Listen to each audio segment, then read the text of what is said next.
So I'm in the milk house here. I'm just going to use this space. This is where our cow's milk goes over here.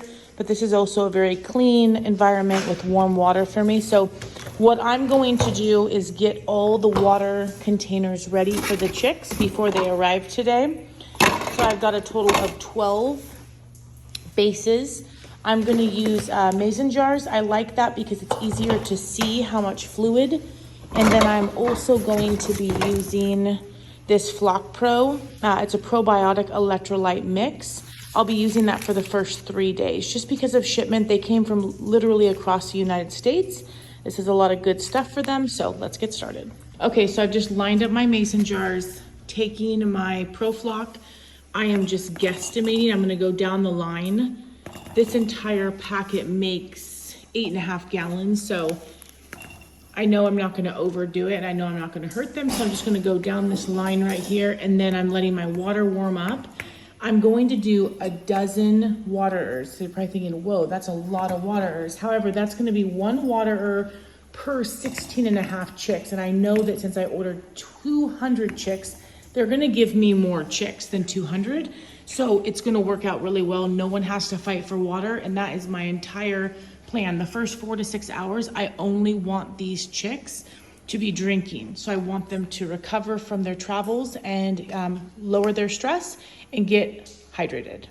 Okay, the first one of 12 is made. So added my water, I put the lid back on, shook it really well, and I'm gonna actually put them over here in my box and transport them like this. And I'm not gonna put this together until I get to the brooder pen to make it super duper simple. I also have this temperature is probably about 75, 80 degrees. And I want to keep that warm because by the time I get it to my chicks and they're drinking it, I want it to be warm. Traveling is a lot of stress and their body temperature is gonna be lower. And so we're gonna give them a warm solution with the intention of heating them up. So 11 to go. Definitely catching the hang of it.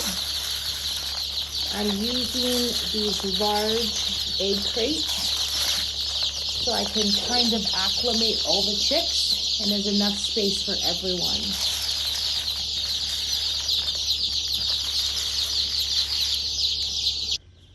Here is an update on the awesome little brooder pen that my husband and son Wyatt made. Right now, this side doesn't completely open, but it's going to. And we had kind of a malfunction. We bought a propane disc heater, and it did not come with all of the components. So we grabbed a gear, and we put heat lamps in, and it works. So we ordered 200 chicks. So today, I believe that there was 205 chicks. I looked at our receipt. They sent us and charged us for 250 chicks. So one didn't make it in shipment. So we have a total of 254 Novogens, and they are loving it in here. They started off in our farm bathroom. It was quite an actual stressful day for everyone, but we've made it to this point, so we're grateful, and we'll check in again in the morning.